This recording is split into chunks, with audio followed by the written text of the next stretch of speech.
ሰላም የተከበራችሁ ኢትዮጵያ እንዴት ናችሁ? ማቲያስ ነኝ። ይሄ ጊር በሚል ተከታታይ ማቀርብላችሁ 53ኛ ቪዲዮ ነው። ዛሬ በፈረንጆቹ ኦክቶበር 5 ነው ወይም 5 ነው።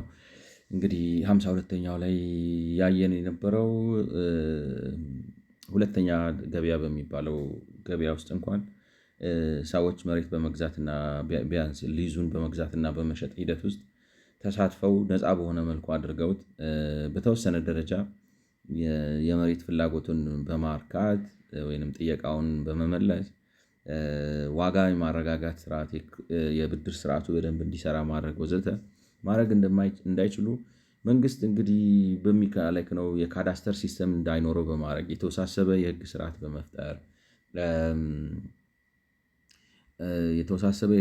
በመፍጠር እና ደግሞ ሪፕራይስ አደርጋለሁ ነገሮችን ሲሸጡ እንደገና ዋጋ ተምናለሁ የሊዝ አዲስ ዋጋ አወጣለሁ ወዘተ በሚሉ አካሄዶች ሁለተኛ ገበያ የሚባለውን የመሬት ገበያ እንዳይሰራ አድርጎታል ነው። እና እንግዲህ ቅድም እንዳልኳችሁ አክሮ አድርጎ ኢንትረስት ይወስዳል ማለት ነው።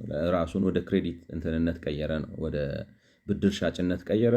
እነሱ እንግዲህ ከሚያነሱበት ምክንያት አንዱ ምንድነው? ብድር አስተዳደር ራሱን የቻለ ማለት ባንክ ውስጥ አንድ ዲፓርትመንት ነው፣ ክሬዲት ዲፓርትመንት የሚባል በባንክ ውስጥ ለብቻው ለራሱ የሚቋቋም የብድር እንትን አለና ሰዎች ሰልጥነው ምናምን ብለው ፕሮፌሽናል ነው። ግን ይሄ ሊዝ የሚሸጠው እንደ ቀላል ነገር ራሱን ማለት ነው መለስተኛ ራጣ አበዳሪ ነው ያደረገው። እንትኑ የመንግስት ሰዎች በተለይ ደግሞ በክልል ምንድነው አርባን ሎካል ገቨርንመንትስ መንገድ ላይ የከተማ አስተዳደሮች ነው በተለያዩ ቦታዎች ያሉት ስታፉም የላቸውም ይሄን ነገር ፕሮፐርሊ ሃንድል ለማድረግ የሚያስችል። አሁን ለምሳሌ በሊዝ ሸጡላችሁ መሬት ከዛ በኋላ ኢንትረስት ሰርተው በባንክ ሬቱን እያዩ እያስተካከሉ ከፍሏለሁ የሪፔመንታችሁን እያዩ ምንድነው ማለት ኢንትረስታችሁን እያዩ ክፍያችሁ ማለት እየከፈላችሁ ነው ወይ ዲፎልት አደረጋችሁ ወይ ስፔሻል ምናምን ያንን ሃንድል ለማድረግ የሚያስችል በቂ የሰውም ኃይል የላቸውም ነው የሚሉት። እና ከዛ ይልቅ ትኩረታቸውን ህዝብ በማገልገል ላይ ማለት መንግስታዊ ክፍለ ከተማዊ የሆነ አስተዳደራዊ ጉዳዮች ላይ ቢያተኩሩ ይሻላቸው ነበር ነው የሚሉት። እኔ ያ ምን ያህል እውነት እንደሆነ መቼም እንደዚህ ራሱ ምን ልበላችሁ ሰርቆ ስለሚያመጣው ሲባክን ብሩ ደንታ አይሰጠውም ይሆናል። እና ዝም ብሎ ካልሆነ በስተቀር አይኑ እያየ ዝም ላይል ይችላል ብዬ አስባለሁ። እንደዚህ ራሱ ማለት ከሰዎች ህዝብ አጥቦ አምጥቶ ህዝብ ዘርፎ ኪስ ባዶ አድርጎ አምጥቶ እንደገና ደግሞ የሸጠላቸው ሰዎች እሱን ሲዘርፉት ምናምን ቁጭ ብሎ ያያል ብዬ አላስብም። ማለት ሌባ ለንብረቱ በጣም ሰው ይገላል እና አይ ዶንት ኖ ከዛ አኳያ ነው። እኔ ግን ትልቁ ያሳሰበኝ ነገር ምንድነው? ያው እንግዲህ ስታዩት ምንድነው ነው በቃ የሀገራችን ታመናል ነው ሰዎች ሀገራችን ተጎድታለች ማለት ጫና አለብን ነው እንደ ህዝብ ኑሮ ተጭኖናል። የሰላምና የጸጥታ ጉዳይ ተጭኖናል። የመንግስት አስተዳደር ችግር ተጭኖናል። የዲሞክራሲ እጦት ተጭኖናል። የሰላምና መረጋጋት መጥፋት ተጭኖናል። ስለዚህ እነዚህ ነገሮች ወጥረው ይዘን ባሉበት ደግሞ መንግስት የራሱን ህልውና ለማረጋገጥ ሲል ይበጠረቅብናል እየመጣ በዚህ በኩል እንትን ሰራው በዚህ በኩል በቃ ታላቅ ምናምን የሆኑ ቁጥሮች ለመስማት የሚያስፈሩ ቢሊየን በቃ መጫወቻ የሆነበት ዘመን ላይ አድርሶናል። ዝም ብለው ቁጥር ይለቁልብናል ምናምን እና ይሄ እንግዲህ የተበዘበዘ ህዝብ ምሳሌ ነው ማለት ለምን በቃ እንደ ሀገር ሳትን ማለት እኔ ይመስለኛል። አሁን ለምሳሌ ተጀመረ የሆነ መልካም ጅምር ነበር በኃይለ ሥላሴ ጊዜ የሆነ የነቃ የተነቃቃ ለህዝብ ምናምን ዓላማ የሆነ ነገር ላስፈጽም ብሎ የተነሳለ ግን ከተነሳ በኋላ ተጠለፈ ነው ማለት እንትኑ በደንብ ያልበሰለ ሰው ነበር ነው ስብዕና ነበር። ተጠለፈ። ግጭት ነው የሆነው፣ ጦርነት ነው የወለደው፣ መገዳደል ነው፣ የህዝብ ሀዘን ነው፣ እርስ በርስ ጦርነት ነው፣ አምባገነንነትን ነው የወለደው አብዮት። ለምን ሰው ሳይበስል በፊት ነው ፖለቲከኛ ሆነ እና ያም ታሪክ አሁንም የለቀቀን አይመስልም። ምክንያቱም በሚያሳዝን ሁኔታ ኢትዮጵያ ውስጥ ያለው አሁን የፖለቲካ ማለት ፖለቲከኛ መሆን የሚፈልገው ሰው እኔ ነው የምላችሁ፣ እኔ እንደሚታየኝ ተሳስቼ ሊሆን ይችላል። ኢትዮጵያ ውስጥ ሁለት አይነት ጉጉት ነው የተፈጠረው በፖለቲካው መስክ ማለት ነው። አንደኛው የሆነ የጦር አበጋዝ የመሆን ከፍተኛ ጉጉት አለ። ይሄ እኮ ማለት አሁን በቃ እንዴት ልበላችሁ፣ በቃ አፍጋኒስታን የጦርነት ድምፅ በሬዲዮ በቴፕ ቀርተው ይሰማሉ አሉ። እንደ ክላሲካል እና ጦረኛ ይኮናል ታውቃላችሁ። ዝም ብሎ በቃ እንትን ላባ ወደቀ ጦረኛ እንሆናለን። እና እንትኑን ሳሉብን ይሄ ጉራ በታዝለው አዲስ አበባ ገብተው ታግዬ ገባው የሚሉ ሰዎች ገብቷቸዋል። ይሄ እንትን ማሰር ምናምን ምናምን የጀግንነት ጥግ አስመሰሉ። ሻዕቢያም እስከዛሬ በዛ ውስጥ ነው እና ያ ነገር የፈጠረው በፊት እንኳን የሽፍትነት የምናምን ነበር።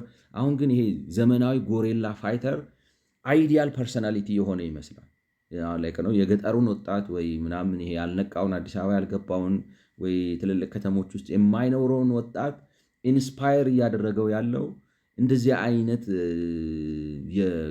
የሽምቅ ተዋጊነት በቃ ስነ ልቦናውን የተቆጣጠረው ይመስላል። አንዱ ጉጉት ነው። ሌላው ጉጉት ደግሞ ፖለቲካ ውስጥ ተሳትፎ መዝረፍ ነው። እንደዚህ አይነት ፖለቲከኛ ነው የፈጠርነው። በቃ ከሁለት አንዱ ናቸው የሀገራችን ፖለቲከኞች ማለት ነው። ኢንቪዥን የሚያደርጉት የሚጓጉለት የሚታገሉለት ነገር ይሄ ነው። ወይ በባዶ ይሄ ኮን አርቲስት መሆን ማለት ነው። ማለት ምንም ነገር ሳይኖራችሁ የበለጠ ሀብታም እንደሆናችሁ ለማሳየት መሞከር ማለት ነው። ማለት ላይክ ነው ውስጥ ባዶ ነው። በተለይ ደግሞ እንትን ተጨመረበት ይሄ ማኒፌስቴሽን ማለት መነቃቃት ፖዚቲቭ ምንድነው ወንጌሉ የብልጽግና ወንጌል ምናምን ተጨማመረበትና ሰዎች ነኝ ብለህ እመን ትሆናለህ በሚል አይነት አጉል ቀቢጸ ተስፈኝነት በቃ ልክ ነው። ፖለቲከኞቻችን እንዳለ እንደዛ ነው የሆኑት ነው። ባዶ ውስጣቸው ቀፎ ኳኳኳኳ ይላል። ምንም የለም፣ እውቀት የለ፣ ለዛ የለ፣ ሞገስ የለ። በባዶ ቤት ይኮሳተራሉ ማለት በቃ ሰው ለመምሰል ነው ጥረት የሚያደርጉት። መጀመሪያ ሰው ሁን፣ ከዛ ትመስላለህ። ለመምሰል ሱፍ የለበሰ ጦጣ ነው የምትሆነው። ማጣመጣ እና ሀገራችን እንደዚህ ነው የሆነው የሚመስለው። አሁን በቃ የሚያጓጓው ይታያችሁ እንግዲህ ትግራይ ኮማንዶ አሰለጠንኩ ይላል። አማራ ኮማንዶ አሰለጠንኩ ይላል። ኮማንዶ አሰልጥነ ምን አመጣህ ነው? ምን ታመጣለህ? ጦርነት በኮማንዶ አይሸነፍም። እንዴት አይማርም? አሁን የትግራይ ማለት ህወሓት የደረሰበት ነገር ቀላል ነገር እንዴት ሻዕቢያ አይማርም? ግን ታውቃላችሁ በቃ ሱስ ይሆናል። ይሄ እንትን ተራራ ለተራራ መሮጥ ጀግንነት መስሏቸዋል። አይታችሁታል። አሁን እንትና ማን ነው ስሙ? ኤርትራ ዝም ብሎ ለማን ነው የምታሰለጥነው ነው? ሰልፍ ምናምን አድርጎ በዛ አድርጎ ምናምን። እስራኤል ልጅ እንትን አይናቸውን አንዴ እንደዚህ ቢያረጉ እንደዚህ አድርገው የሚገሏቸው እንደዚህ የዞሯቸው ስል ማን አለ አንተ? የሚያስታውሰም ሰው የለም።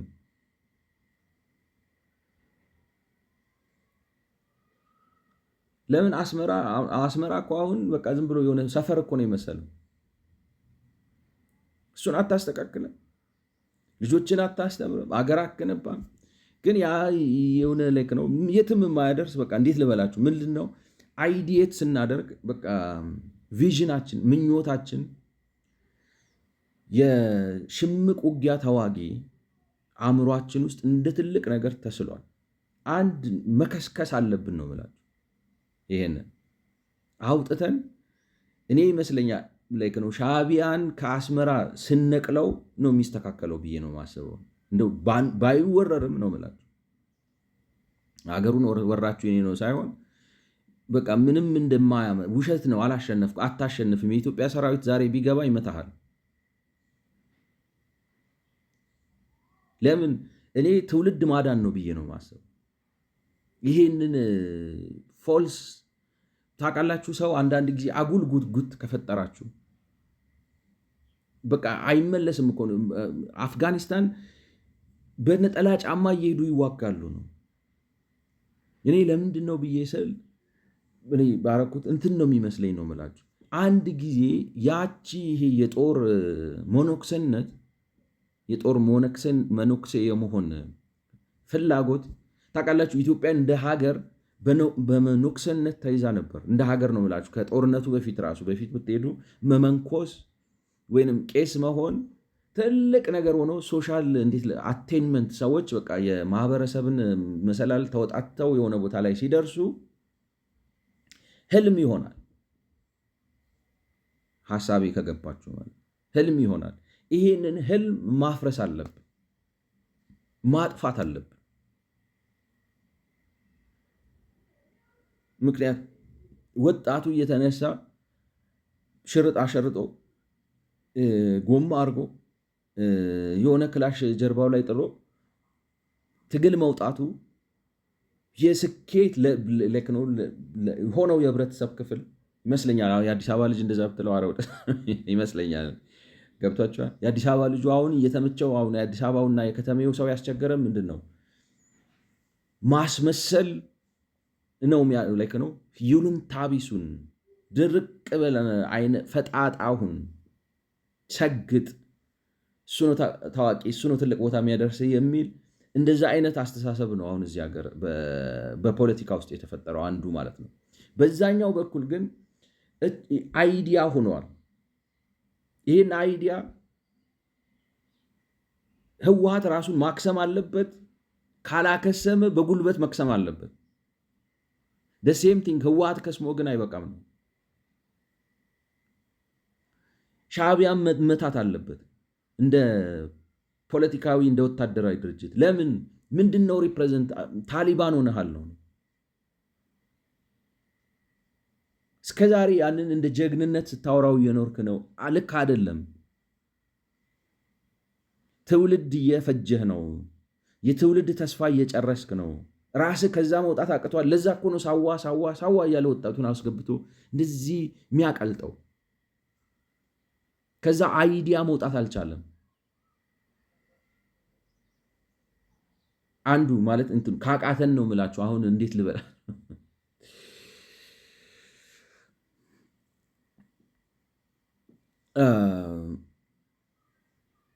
እኔ ተስፋዬ ከተሳካ ነው የምላችሁ። ተስፋዬ ኢትዮጵያ ውስጥ ንጹህ ዴሞክራሲያዊ ስርዓት ገንብተን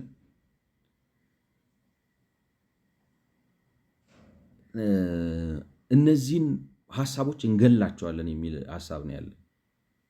እነዚህ ሀሳቦች ማለት በተቀመጡበት አሁን ለምሳሌ እንዴት ልበላችሁ፣ ኢትዮጵያ አሁን የኢትዮጵያን ከተሜነት 60% ብታስገቡት ገብቷቸዋል። የኢትዮጵያን ከተሜነት 60% ብታስገቡት ይሄንን ጉጉት ትገሉታላችሁ። ይሞታል ማለት ነው። ማህበራዊ ቤዝ ያጣል። አሁን ገብቷቸዋል። ለገጠሬው ለምናምኑ ኢንስፓይሬሽን እየሆነበት ነው። ያ ግን ከዘገየ በራሱ ዱላ ራሱን መግረፍ ነው። ይሄኛውን ጉጉት እንዴት ነው የምታጠፉት? ዴሞክራሲያዊ ስርዓት በማምጣትና ራሳቸውን ኮን አርቲስት የሆነው ትልቅ ቦታ ደረሱ ያሉት ሰዎችን በማዋረድ ነው። በሀገር ደረጃ ሀገር የምታስተምረው እንዴት ማን ነው? በጉልበት አይደለም፣ በዲሞክራሲያዊ ስርዓት ታዋርደዋል። በተጠያቂነት ቪዥን ትቀይራለህ ነው። የትውልድ ምኞት አካሄድ ራሱ ታስተካክላለህ። ኤኒዌይ ከአንዱ ያልኩ ወደዛ ሄድኩኝ እና ይሄ ነው ችግሩ ነው። መንግስት የተለያየ ነገሮች እያወጣ ችግር ይፈጥራል። የተለያዩ ነገሮች እያወጣ ችግር ይፈጥራል እና ሁለተኛውን ማርኬት ራሱ እንዳይሰራ አድርጎታል ነው። እኔ ግን እሱ ትንሽ ችግር ነው። ትልቁ ችግር ምንድነው መሰላችሁ? ተበላሽተናል እንደ ሀገር። ወጣቱ የሚመኘው ጦረኝነት ነው፣ የገጠሬው ከተሜው የሚመኘው ማጭበርበር ነው፣ ኮን አርቲስት መሆን ነው። ለምን አንዱ ምክንያት ህወሓትና ሻዕቢያ ማሸነፋቸው ነው። ጦረኝነት እንዲመለክ የሆነው ልክ ድሮ ሽፍታነት ይመለክ እንደነበረው አሁን የጎሬላ ምንድነው ስሙ የሽምቅ ተዋጊነት ወርሺፕ መደረግ የጀመረው ለምንድን ነው? ሽምቅ ተዋግተው መንግስት ቀየሩ። ስለዚህ ኤቭሪባዲ አስፓየርስ የትላንትና ሽምቅ ተዋጊ የነገ ጠቅላይ ሚኒስትር መለስ ዜናዊ መሆን የሚፈልግ ሰፊ ትውልድ ተፈጥሯል፣ በተለይ በገጠሩ አካባቢ። ስለዚህ እያመጡ ይማግዱላቸው ገብቷቸው። ሌላው ደግሞ ማለት አሁን ፖለቲካው ደርሶ የቱ ጋር ደርሷል መሰላችሁ? ውሸት በከተማ ለመበልጸግ ከፈለግ ዋሽ ነው። ሀብት የሌለው በቢሊየን ነው ማንቀሳቀሰው ይላል። ጉራው እንትን ነው መነዳው፣ በዚህ ነው እንትን ነው ምለው፣ ሽቶ ነው የምቀባው፣ እንትን ነው ምለው። የውሸት ፐርሰናሊቲ እየተገነባ እኔ በሀገራችን ላይ የተቃጣ ሴራ ነው የሚመስለኝ ነው እና በዚህ ተይዘናል። ትውልዱ ላይክ ነው ወጣቱ ይሄ ነገር ይዞታል። ከዚህ ማስለቀቅ አለብን።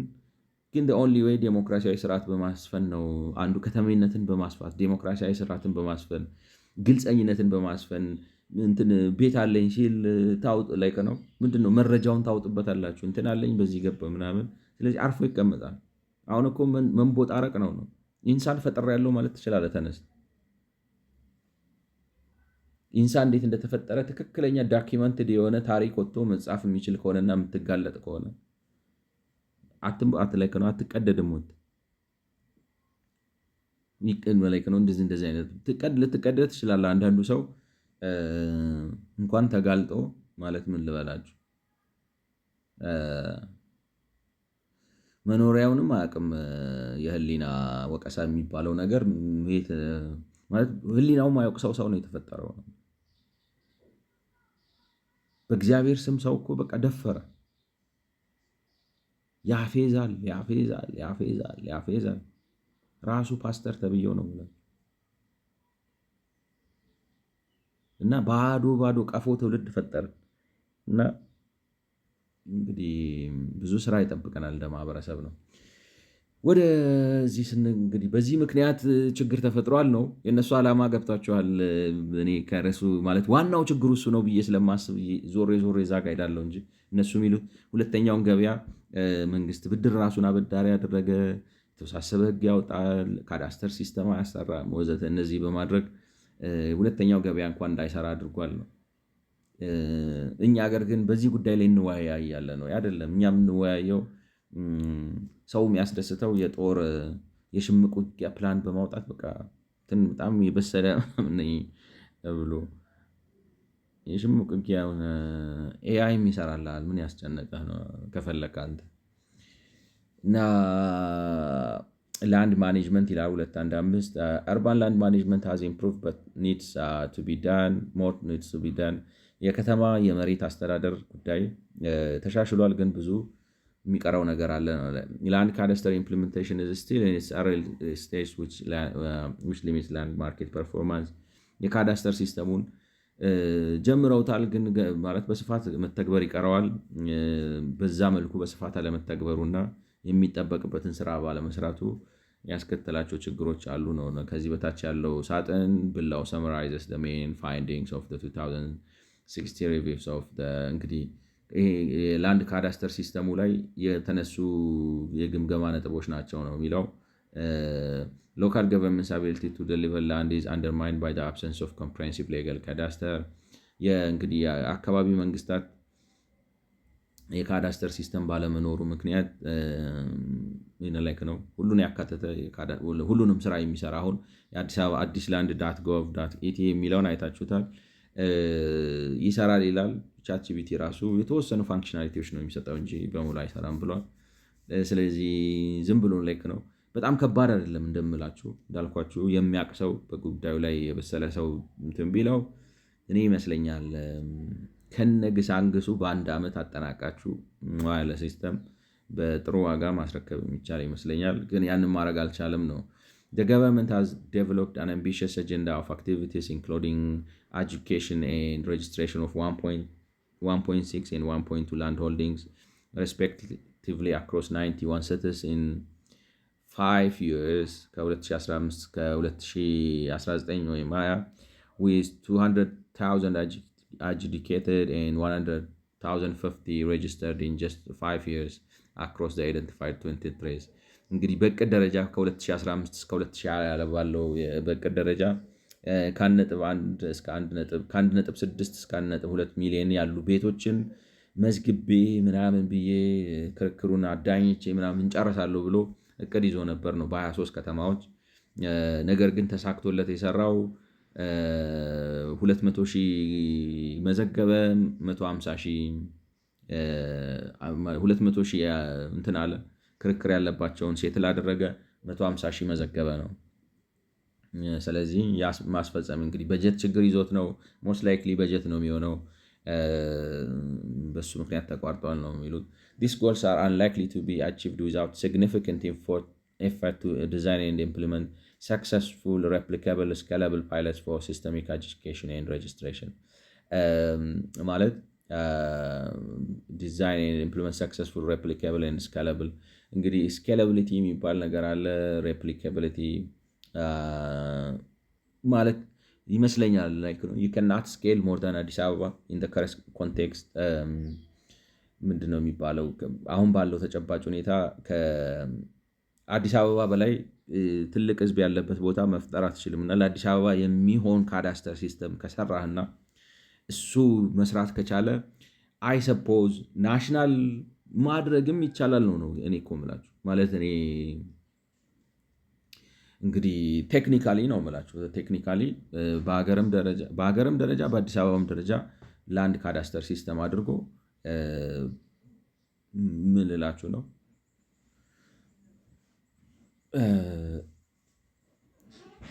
እንትኑ ከተፈታ ነው የምላችሁ። አሁን እንዴት አድርገን ክልሎቹ ምናምን እንደምናካላቸው ከተደረገ ችግር የለውም። ለአዲስ አበባ የተሰራው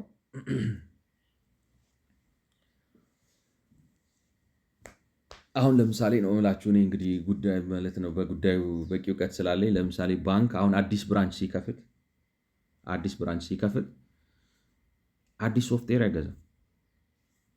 ገብቷችኋል? ሲምፕሊ ኒው ብራንች ሴትአፕ የሚባል ነገር አለ። ሴትአፕ ታደርጉታላችሁ ላይክ ነው። አዲሱን ብራንች ሴትአፕ ታደርጉታላችሁ። ለምሳሌ እንበልና የደብረ ብርሃን ወይንም ዋሬቨር ላይክ ነው የሐዋሳ ለአንድ ካዳስተር ሲስተም ቢባል ለሐዋሳ እንደ ብራንች ታይቶ አዲስ እንትን ምናምን ይፈጠርለታል። ሐዋሳ ብራንች ላይክ ነው ሐዋሳዎች ብቻ አክሰስ እንዲያደርጉት ታደርጋላችሁ። ከዚህ እዛ ቁጭ ብለው ስራቸውን ይቀጥላል። ሬፕሊካቢሊቲው ምን ልበላችሁ አይ ዶንት ቲንክ ኢትስ አ ታፍ ጆብ ገብቷችኋል። እና ይቻላል። ሲምፕሊ አንድ ሲስተም ተሰርቶ ሲስተሙ ብራንች መክፈት የሚችል ሬፕሊካቢሊቲው አሁን ለምሳሌ ኮፒ ያደርጋችሁ በየክፍለ ከተማ አድርጋችሁ በየሀገሩ በየምናምኑ አድርጋችሁ ምናምን ዲስትሪቢዩትድ ሲሆን ለማኔጅመንት ሊያስቸግር ይችላል። ፖለቲካሊ ሴትል ካረጉትና ከተስማሙበት ይሄን የአዲስ አበባውን ዴታ ሴንተር ሰፋ ታረጉትና መላ ኢትዮጵያን እንዲይዝ ማድረግ ይቻላል። ላይክ ነው። ግን የአዲስ አበባን ለአዲስ አበባ ለብቻው ይዘዋል። ለብቻው ይዘዋል ማለት ምን ማለት መሰላችሁ? አንዳንድ ጊዜ አሁን ለምሳሌ እንትኑን ነው ኮዱ ላይክ ነው ሴም ሪከርድ ነው፣ ግን ኮዱ ይሄ አዲስ አበባ ይሄ ሐዋሳ ከሆነ አዲስ ላይክ ነው ዴታቤዝ ውስጥ የሚቀመጥበት ሜካኒዝም ሌላ ነው። የአዲስ አበባ አስተዳደር ክፍለ ከተሞች የሐዋሳን ጎትተው ማውጣት አይችሉም ካልፈቀዳችሁላቸው በስተቀር በሲስተሙ የሐዋሳን ጎትተው እንዲያወጡ ካልፈቀዳችሁላቸው መሰረት አይችሉም። ስለዚህ መስራት የሚቻል ይመስለኛል። ላይክ ነው ሴንትራላይዝድ አድርጋችሁት በሀገር ደረጃ አንድ ሀገር ላይክ ነው ሀገር አቀፍ የሆነ ትንሽ ሰፋ ያለ ዴታ ሴንተር ሊፈልግ ይችላል። አሁን የአዲስ አበባ ላይክ ነው 2 ትራክ ምናምን ብቻ ሳይሆን ጠንከር ያለ ዴታ ሴንተር ልትገነቡ ትችላላችሁ። ጠንከር ያለ ዴታ ሴንተር ትገነባላችሁ። ባክአፕ ሳይት ይኖራችኋል። ዲዛስተር ሪከቨሪ ሳይት ይኖራችኋል። ትንሽ ኢንቨስትመንት ይፈልጋል፣ ግን በጣም የተጋነነ ኢንቨስትመንት አይደለም። እንዳልኳቸው አሁን 300 ሚሊዮን ምናምን ብታወጡ ለኢትዮጵያ በሙሉ ላይክ ነው ሴንትራላይዝድ የሆነ ዳታ ሴንተር የካዳስተር ሲስተሙን የሚይዝ ያሉት ከተሞች በሙሉ 23 ሆኖ 23 ሺህ ሆኖ ይተጀማለ ላይክ ነው ይከናበ እና እንደዛ አድርጎ መስራት ይቻላል። ቴሌ እንግዲህ በርትቷል። አሁን በኔትወርክ ይሰራሉ አይደለም ከተማዎቹ ላይክ ነው። ባንክ አሁን ዋና ዋና ከተሞቹ ላይ ስትሄዱ ታገኛላችሁ በደንብ ይመስለኛል። ኔትወርክ አክሰስ አድርገው ላይክ ነው አሁን ያ ላይክ የሚሰሩ ይመስለኛል ይሰራሉ። ከከተማ ውጭ ያሉ ከአዲስ አበባ ምናምን as long as there is like ነው ሞባይል ኔትወርክ ዴታ ኔትወርኩም ዋይድ ኤሪያ ኔትወርኩም ተከራይታችሁ መስራት ትችላላችሁ። እንደዛ አድርጎ መስራት ይቻላል። ግን እንደዚህ ካልሆነ በስተቀር ችግር አለው ነው። ምክንያቱም አፈጻጸሙ እኔ አሁን ኮስት ነበር የመሰለኝ like ነው the goals are unlikely to be achieved without significant effort to design and implement successful replicable ማለት ይሄ ነው ሬፕሊኬት የምታደርጉት like ነው ስኬለብል እያደገ ሲሄድ ዳታችሁ ሲጨምር ምናምን ሲል አቃተኝ ብሎ እንዳይሰባበር ማለት ነው። which means ካፓሲቲያችሁ ማለት ለምሳሌ ዴታቤዝ የምትመርጡት አሪፍ ዴታቤዝ መሆን አለበት። ሶፍትዌራችሁ ትሮፑቱ ምናምን ጥሩ መሆን አለበት። ወዘተ ውስጥ የራሳቸው ሪኳየርመንት አለ እና በሀገር ደረጃ ስታረጉት ሰርቨሩ መጨናነቅ የለበትም መስራት አለበት ምናምን በሰፋ ቁጥር ማስተናገድ መቻል ነው የስኬሌብል ጉዳይ። ሬፕሊካቢሊቲ ግን ለአዲስ አበባ የሰራው ሲስተም ምንም ሳይለወጥበት ገብቷቸዋል። ምንም ፈንዳሜንታል ለውጥ ሳታደርጉበት ለሐዋሳም እንዲሰራ ማለት ለሐዋሳ የሰራው ሲስተም ፈንዳሜንታሊ ምንም ለውጥ ሳታደርጉበት ብራንች ምናምን ላይክ ነው ሴትአፕ በማድረግ ብቻ ዛሬ አዲስ ከተማ ብታቋቁሙ ራሱ ለዛም ከተማ መስራት እንዲችል ማድረግ እና ሬፕሊካቢሊቲ እሱ ነው ማድረግ ይቻላል የሚል እምነት ነው ያለኝ። ያው እንዳልኳችሁ ኢንቨስትመንቱ ላይክ ነው ቴክኒካል ኖሃው እና የመንግስት ፈቃደኝነቱ ወዘተ ካለ የሚሰራ ይመስለኛል። እና እንደዚህ አይነት ሲስተም ካልመጣ በስተቀር አይሆንም ነው። እኔ ግን መጀመሪያ ይመስለኝ ሜቢ ገንዘብ አጥሮት ይሆናል አንድ ላይ ምክንያቱም ለ200 ሺህ ካደረግ ለምንድን ነው ቀጥለ ወደ 1.6 ማትሄደው ማለት ገንዘብ አጥሮ ምናምን ካልሆነ በስተቀር ወይ ማትፈልግ ካልሆነ ለማሳበብ ስራውን የምትሰራው ለዩስሙላ ወዘተ ካልሆነ በስተቀር ግን እንደሚሉት የሲስተም ችግር ነው። ስኬላቢሊቲ ችግር አለበት ማለት ነው ሲስተሙ እና ስኬል ማድረግ ምንድነው ቁጥር ነው የምታስገባው ኢሜጁን ራሱ ከንትን ላይ ነው የሚያወጣው። እንኳን እሱ እነ ዩቲዩብ ኦፍ ኮርስ የዩቲዩብ ዴታ ሴንተር እዚህ ላምጣው የብዙ ከተማ መብራት ልታጠፋ ትችላለህ። ግን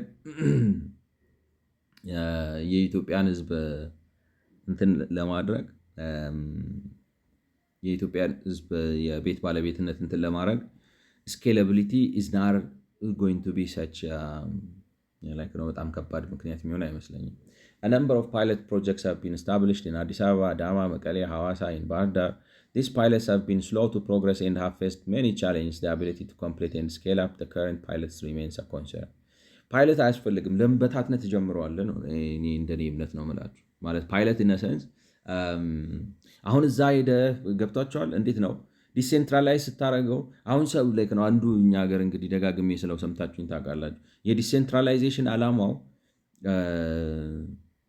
ስራን ለማቀላጠፍ ነው። አንዳንድ ጊዜ ግን አቅም እጥረት ባለበት ጊዜ ሴንትራላይዝድ አድርገህ መስራት ጥሩ ነው። ስለዚህ ሲስተሙን ሴትአፕ ማድረግ ኔትወርኩ ምናምን ሴንትራላይዝድ አድርገህ ከሰራኸው በኋላ ሬፕሊኬሽኑ ቀላል ነው ላይክ ነው መቀሌ ብለህ ትፈጥርለታለህ። መቀሌ ብቻ አክሰስ የሚያደርገው ግን ሴንትራሊ ከዚህ ካለው ከዴታ ሴንተር ማለት ስቶር ሲያደርግም እዚህ ያደርጋል ከፈለከ ማለት ነው። ሲጠራም ይጠራል። ካልሆነም እንደው ራሱ እንዴት ልበላችሁ ሴም ሲስተም ማድረግ ይቻላል። there are so many ways of replicating እና ሴንትራላይዝድ ማድረጉ ዝም ብለህ አምጥተህ ታሰለጥናቸዋለህ። ለማሰልጠንም አንዳንዴ እኮ ለምሳሌ እንዴት ልበላችሁ ባህር ዳርና አሰልጥናችሁ ካወቃችሁ የመቀሌው ሰው የግድ አዲስ አበባ መምጣት የለበትም። ጎንደር ሄዶ ወይንም የጎንደሩ ሰው የግድ አዲስ አበባ መምጣት የለበትም። መቀሌ ሄዶ ሲስተሙ እንዴት እንደሚሰራ አይቶ ከሱ ትሬን አድርጎ መጥቶ ሲምፕሊ ወርክ ስቴሽን ደቅ አድርጎ እንትኑን ማምጣት ነው ማውረድና መጠቀም ነው። ምንም ችግር የለውም። እና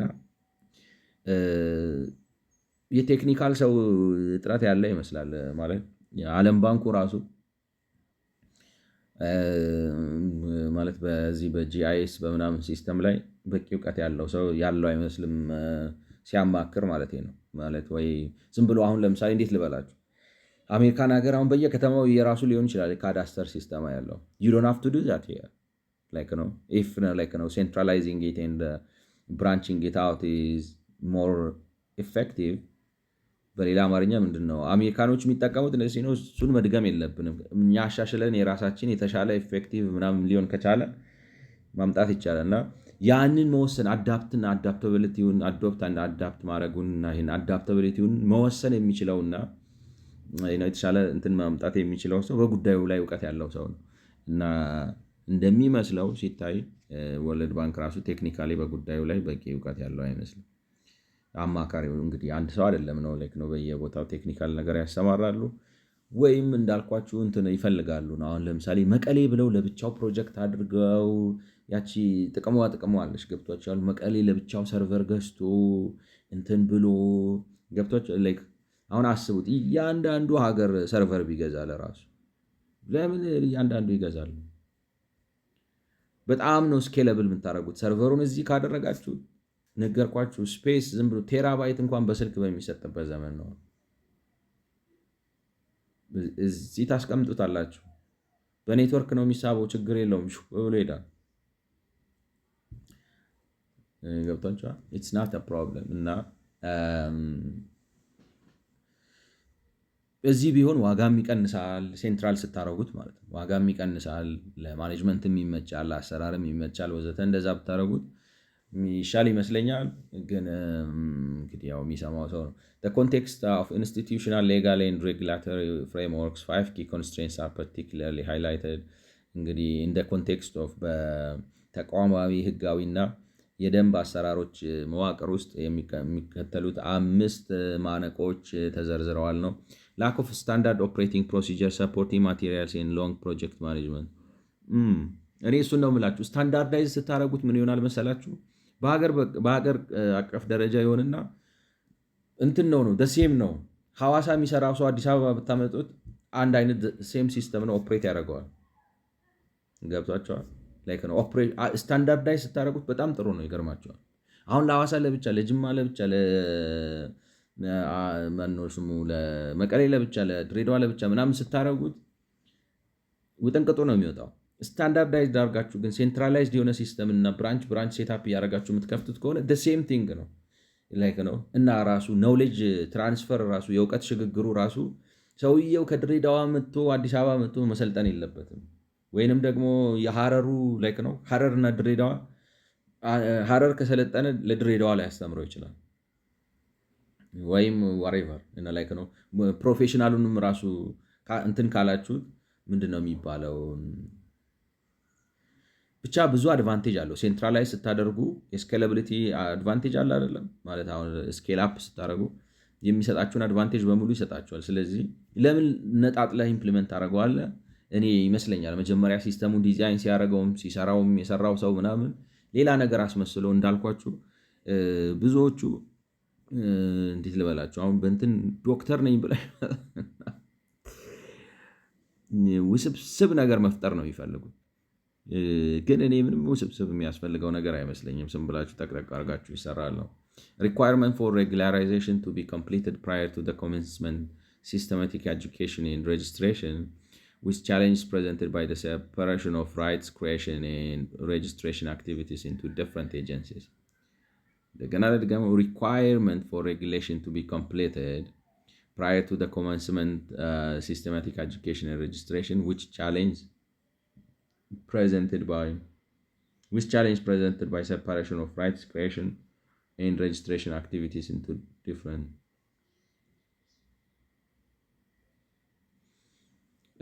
right creation and ይሄ የሲስተም ራይት ነው ወይ ምንድን ነው? ፒውር ኳሊቲ ፓርሰል ፋይል ኢንፎርሜሽን ኤንድ ፋይል ማኔጅመንት ይሄ አልገባኝም። ሊንክ ነው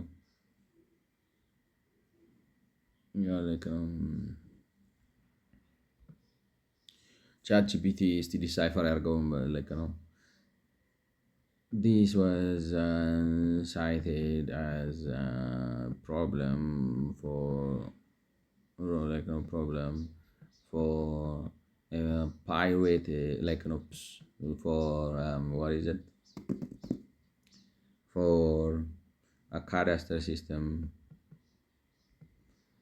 pilot implementation in a days in Ethiopia or in Ethiopia at large.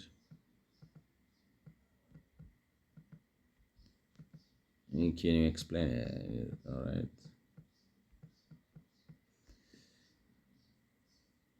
Yes, impact it's carefully since it's describing a major requirement of regularization to be completed.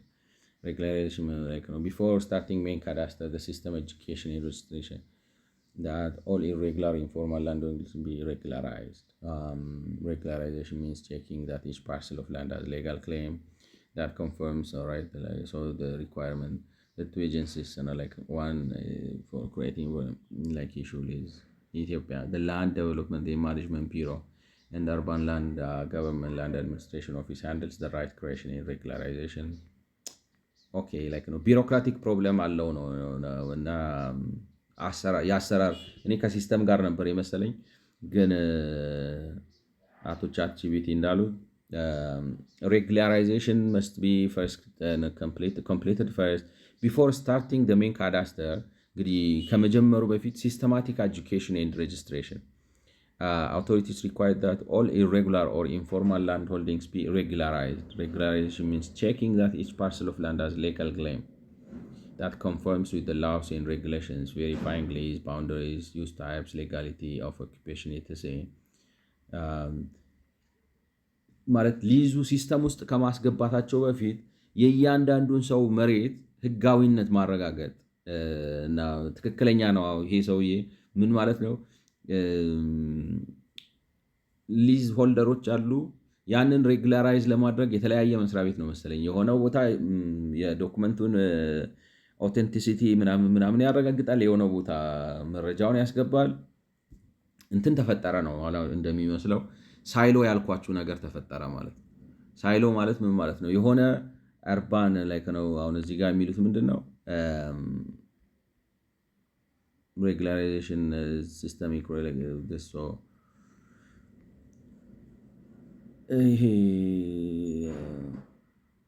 in Ethiopia the Land Development and Management Bureau handles the right creation and regularization. The Land Information Registration Agency, the Ministry of Urban and Infrastructure Registry handles the recording and system side.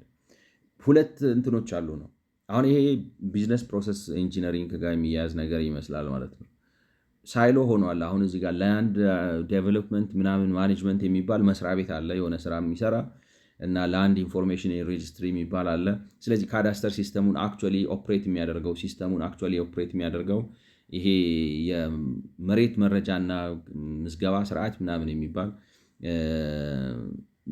ነው ማለት ነው እና አንዱ እንትኑን ዶክመንቱን ያጣራል ሌላኛው የተጣራውን ዶክመንት ሲስተም ውስጥ ያስገባል እና ሳይሎ ተፈጥሯል ማለት ነው ምክንያቱም ይሄኛው ሰርቼ ምናምን ወደዚህ ልኬ ከዛ ላይ ይሄኛው ከዚህ ጋር ሁለት ድርጅቶችን እንዲያርጋችሁ ስታስቀምጧቸው በመካከላቸው ራሱ ያለው በነገራችን ላይ ታውቃላችሁ ማለት በአለም ላይ ቤትም ቢሮክራሲዎች ራሳቸው ይፎካከራሉ አሁን ለምሳሌ ምን ልበላችሁ CIA እና ወይንም ሰው ሀገር ምን አወጣንተና እዚህ ሀገር የሆነው ድርጅትና የሆነው መስሪያ ቤት ድርጅት አረታውት ማለት አሁን አንድ መስሪያ ቤት ውስጥ የመስሪያ ቤቱ ዋንኛ የልብ ትርታ እኔ ነኝ የሚሉ ዲፓርትመንቶች አሉ እና በዲፓርትመንቶቹ መካከል ራሱ ፍክክር ይካሄዳል አንዳንድ ጊዜ እና እነዚህ ሁለት መስሪያ ቤቶች ቦትልኔክ ፈጥረዋል አንዱ ዶክመንት ያረጋግጣል የወረቀቱን ሌላኛው ደግሞ ሲስተም ላይ ያስገባል ስለዚህ ነው መፍትሄው ግን እንደዚህ አይነት ነገር ይሄ ፕሮሰስ ማለት ነው ፕሮሰስ ኦሪየንትድ ስትሪም ላይን ታረጉታላችሁ ፕሮሰስ ማለት ምን ማለት ነው ለዚህ ለፕሮጀክቱ ሲባል ሲስተሙ ተሰርቶ ከወጣ በኋላ እና ማለት ቴስት ተደርጎ ምን ተብሎ ከተረጋገጠ በኋላ አሁን ዴታ ኮንቨርዥኑ በሚሰራበት ጊዜ የምታረጉት ምንድነው ከዚህ ቲም ታወጣላችሁ ላይክ ነው ለስራው አንዱ ዶክመንት የሚያረጋግጥ ነው የሊዝ ባለቤትነት መብቱ ህጋዊ ነው ወዘተ ብሎ የሚያረጋግጥ አክቹአሊ የዶክመንቱን ኦተንቲሲቲ አሁን በእጅ ያለውን የሚያረጋግጥ ነው። አንዱ ደግሞ የተረጋገጠውን ዶኪመንት ወስዶ የሚመዘግብ ነው። ስለዚህ ከሁለቱ አንድ ቲም ታዋቅራላችሁ።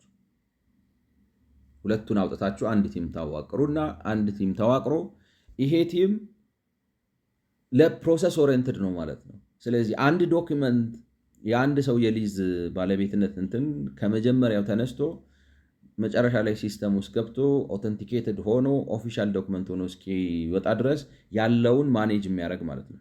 ስለዚህ ራሳቸውን አዋቅራችሁ አንድ ፕሮጀክት ኦፊስ ውስጥ አስቀምጧቸዋላችሁ፣ ስትሪም አድርገው ይሰሩታል።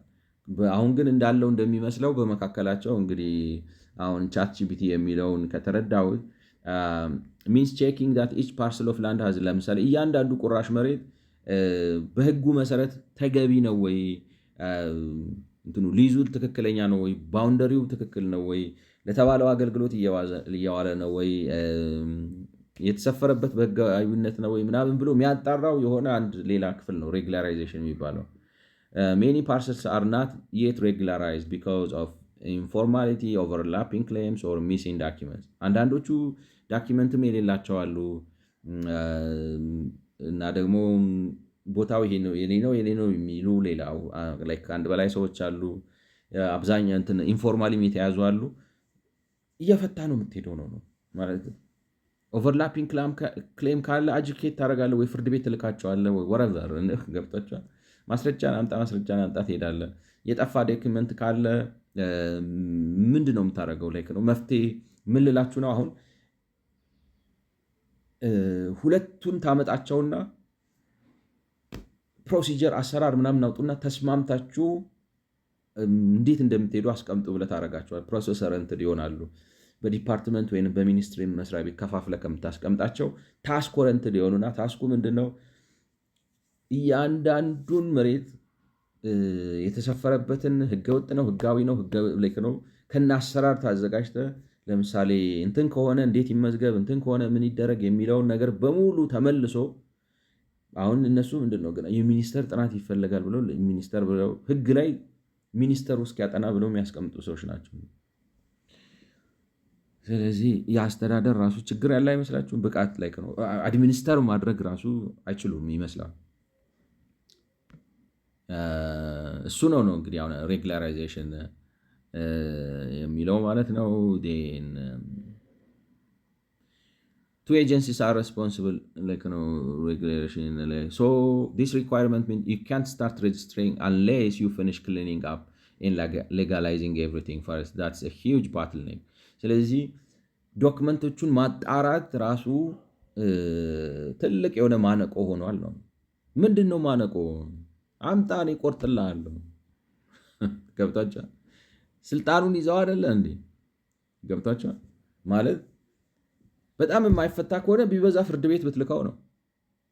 ገብቷቸዋል። ኢንፎርማል ሴትልመንት ከሆነ አይተ አጣርተ ህገወጥ ሰፈራ ነው አዎ አካባቢ ይጎዳል ምናምን በቃ ይውሰድ ቤቱን እንትኑን ነው የምላችሁ። ላይክ ነው ፖለቲካውን ካስተካከልክ አድርገህ ጥያቄዎቹን ዘርዝራ አምጣ ይመለሳል። ምን ችግር አለ? እና እሱ ማድረጉ ትልቅ ቦትልኔክ ነው። two agencies are responsible for two parts of the process. One agency is in charge of creating or verifying the rights, like issues, lease titles, approving transfers, confirming land use legality, and so forth. And another agency is responsible for registering those rights in the cadastre or land. ስለዚህ ላይክ ነው እኔ ዝም ብዬ ስኪም ሳደርገው ማለት ዝርዝሩን ጊዜውን እንዳልወስድ ነው። Requirement for regularization to be completed prior to the commencement systematic education and registration, with challenge presented by the separation of right creation and registration activities into different agencies. like ነው ይሄ ሳይሎ የሚባለው ነገር የቢዝነስ ፕሮሰስ ኢንጂነሪንጉ ችግር ፈጥሯል። ግን እንዳልኳችሁ መጀመሪያ ላይ ታጠራዋለህ ነው ታጠራዋለህ ይነሰንስ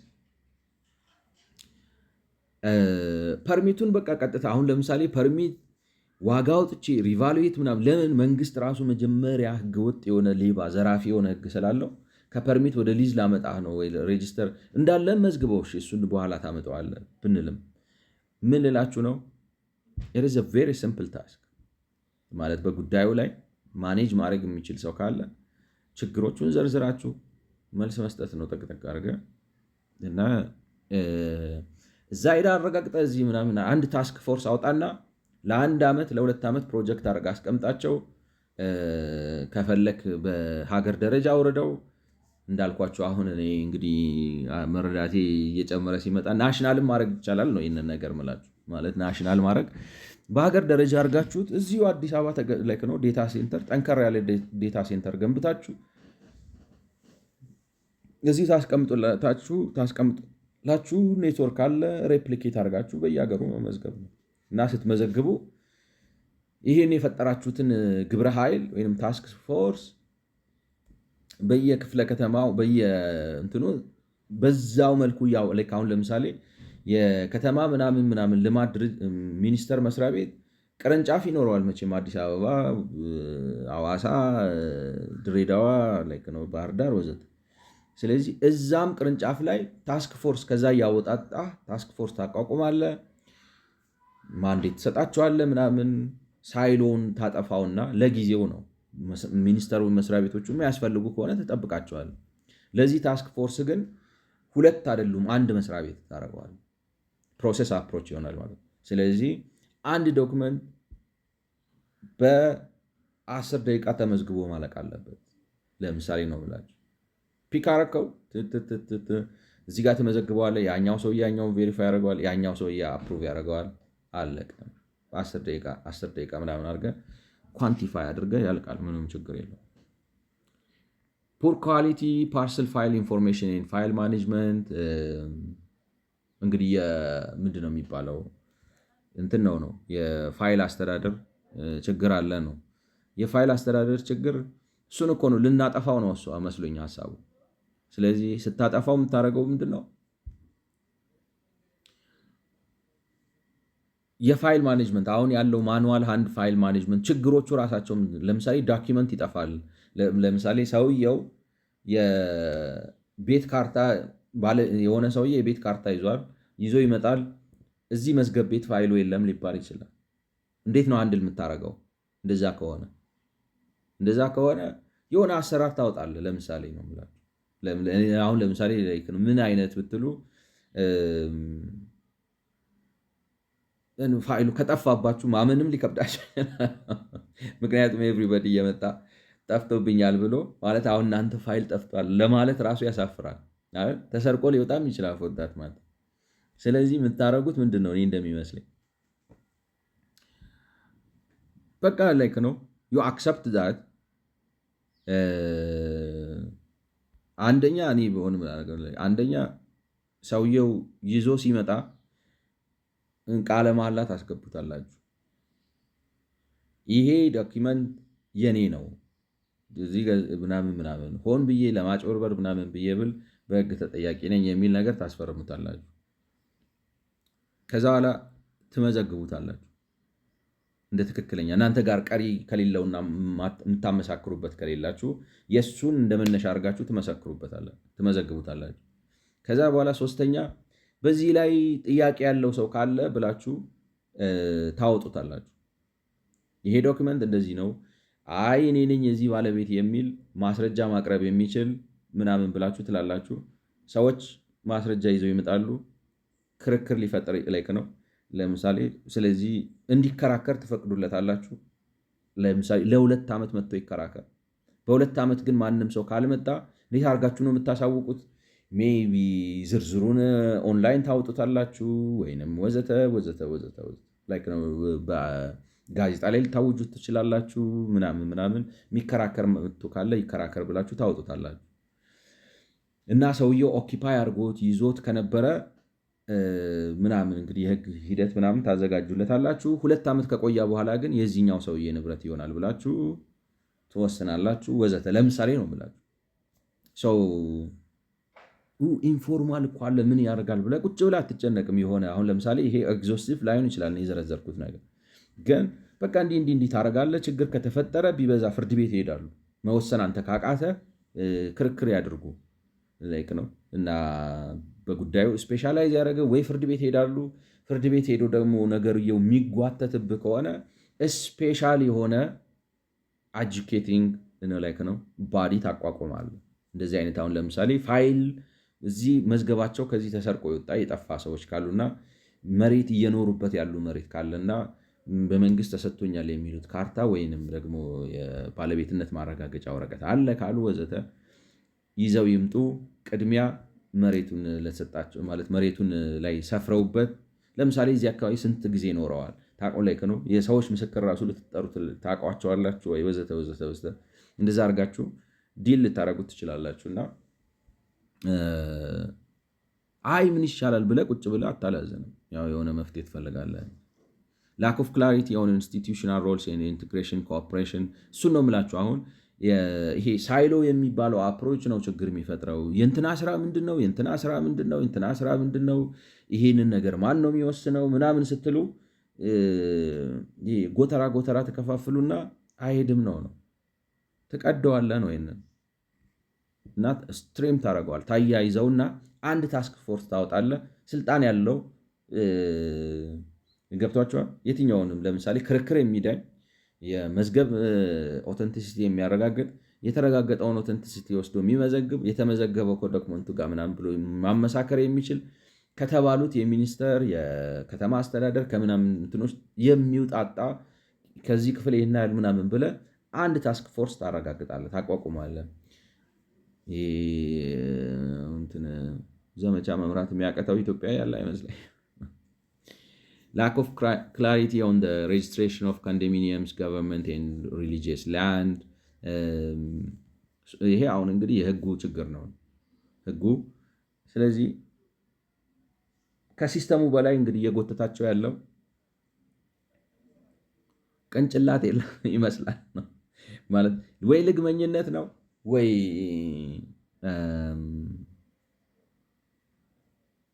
ጥረት ነው ከሁለት አንዱ ነው ማለት የማገናዘብ አስተዳደር ችግር የመፍታት እና የጉዳዩን አንገብጋቢነት የማየት ግን ተመልሶ የቱ ጋር ይወስዳቸዋል? ሊዝ አዋጁ ጋር ይወስዳቸዋል። ስለዚህ ሊፈታ የሚችለው ምንድን ነው? ከላይ ነው ታርገህ መተርከክ አለብን ነው በእኔ እምነት። So land production costs are not captured and analyzed by ULGs before, during and after expenditure is incurred. እንግዲህ በአርባን ሌቭል ገቨርንመንት አርባን ላንድ ገቨርንመንት ላይ ነው አርባን ላንድ ገቨርንመንት እንትን አይሉም ነው ካፕቸር አያረጉም ዋጋ አይተምኑም ነው 17 እና 18 እንግዲህ 17 reliable data on the cost of developing urban land inner city and in expansion areas has been gap in previous studies and urban developments in Ethiopia መረጃም የለም ነው የብቃት ችግርም ያለ ይመስላል በል እንግዲህ ስታዩት ነው የምላችሁ በየክፍለ ከተማው በየእንትኑ ምክንያቱም በመንግስት ደሞዝ አሁን በድሮ ደሞዝ ብቃት ይቀመጣል ብላችሁ ታስባለህ? አሁን ለምሳሌ ዋጋ ሰርተ ምናምን አምጣ ስትሉ እንደዛ መስራት የሚችለው ሰው ንቁ ሰው ምናምን አልቀመጥ ይል ይሆናል እንግዲህ ክፍያው አላስቀምጥ እያለው እና የብቃት ችግር ያለም ይመስላል። ግን ችግሩ በፍልስፍና ደረጃ የኛ ሀገር ሰዎች እኮ ጉራቸው ነው ብላችሁ ደሞዜ 6,000 እና they take pride in that ማለት የመንግስት አሁን ለምሳሌ ለገብቷቸዋል አሁን ማን ይሙትና የምናያቸው የኢትዮጵያ ጠቅላይ ሚኒስተሮች ወይም የተለያየ የሚኒስተር መስሪያ ቤቶች ከፍተኛው ደሞዛቸው 21,000 ብር ነው ቢባል የሚቀበል ሰው አለ? በዛ ላይ ታክስ ተቆራርጦ ምናምን 10 ምናምን ሺህ ነው የሚደርሳቸው ይገብቷቸዋል። እና ውሸት ዋሽተን ራሱ መዋሸታችንን ማናቅ እኮ ጉድ ነው የሆን ነው ታውቃላችሁ። ድሮ እንኳን አፍ ሲያመልጥ ነበር የሚባለው ማለት ሲያመልጥ ማለት የሌለባችሁን ነገር ተሳስታችሁ ስትሉ ነው። ውሸት ግን ሌላ ነገር መሰለኝ ካልተዛዛ እና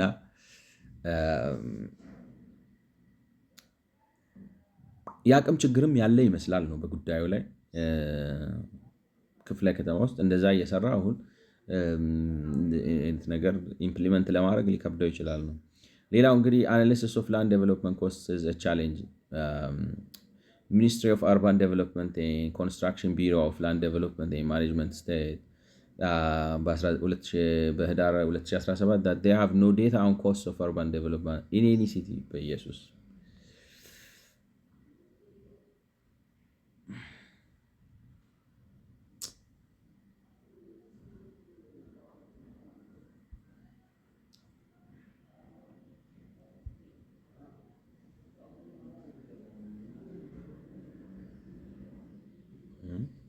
በ2017 ዓ.ም የከተማ ልማትና ግንባታ ሚኒስቴር በየትኛውም ከተማ ውስጥ መሬት ለማልማት ያለው ስንት ብር ያስፈልጋል የሚለው መረጃ የለኝም። መኩሪያ ኃይሌ ነው።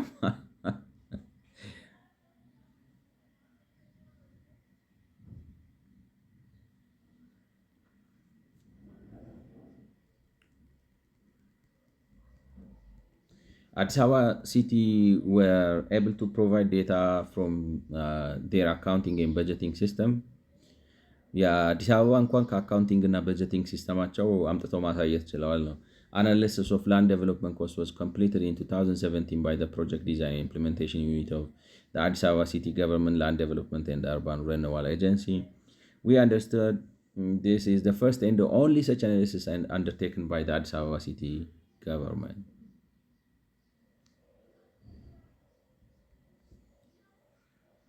እሱንም ለመጀመሪያው ጊዜ ነው አዲስ አበባ ራሱ ይህንን የሰራው በ2017 ዓ.ም ነው የሚለው። But this is suitable for only very limited analysis as it provides no information on land uses, hectare developed, like households displaced. ራሱ አዲስ አበባ አዘጋጀው ያለው ራሱ ምን ያህል ሰው አነሳው፣ ስንት ሄክታር መሬት ነው ያዘጋጀውት፣ የመሬቱ ላይ የተዘጋጀለት ዓላማ ምንድነው ምናምን የሚሉትን መረጃ የማይሰጣችሁ ነው። Adama and Mekelle city governments have data on compensation costs, but none on costs of infrastructure and utilities which are provided by other state agencies. አዳማ እና መቀሌ ለካሳ የተከፈሉ ክፍያዎችን ያንጸባርቃሉ። ነገር ግን ለመሰረተ ልማት ግንባታ እና ደግሞ ለተለያዩ ዩቲሊቲስ በአማርኛ ቃል ላገኘለት አልቻልኩም። ለነሱ የሚል የለም እና ይሄ እንግዲህ ይሄ ሁሉ ችግር ያለበት ነው መንግስት ስንት ነገር የሚያወራው መንግስትም የሚያወራው ብቻ ሳይሆን ትውልዱም የጦር አበጋዝ መሆን የሚያምረው ነው። ባዶ ጭንቅላት የሰይጣን ቢሮ ነው የሚባለው እውነት ነው እኮ ነው ብላችሁ an idle mind is the devil's office ነው የሚገርም ነው። እና ምናልባት ከፍተኛ የሆነ የአቅም ችግር አለ ነው። እኔ ኢትዮጵያዊ ነው የሚያስተዳድረው ብዬ ስትለክ ነው እሱን ነው የምላቸው። አሁን ከብዙ ነገር ጋር ይያያዛል። አሁን ይሄ ከምን ጋር ይያያዛል? ከበጀት ጋር ይያያዛል፣ ከደሞዝ አስተሳሰብ ጋር ይያያዛል። ከጠቅላላው ተያይዞ ስትሄዱ ዞሮ ዞሮ የሚያመጣችሁ ለምንድን ነው? አሁን ይሄ ፊስካል ፖሊሲ ጋር ይያያዛል። ደሞዝ ክፈል ነው። ደሞዝ ኬት አምጥቼ ነው የምከፍለው ይላቸዋል። ኬት አምጥተህ ደሞዝ እንደምትከፍል ካላወቅ አንተ መንግስት ነው ወይ? ሂድና ሄደህ ከብት ጠብቅ።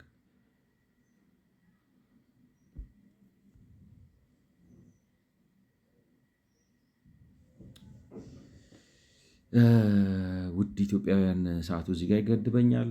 ስለሰማችሁኝ አመሰግናለሁ። እንግዲህ እግዚአብሔር ይርዳንና ሀገራችንን እናድን። ላለው ስለሰማችሁኝ አመሰግናለሁ። መልካም ጊዜ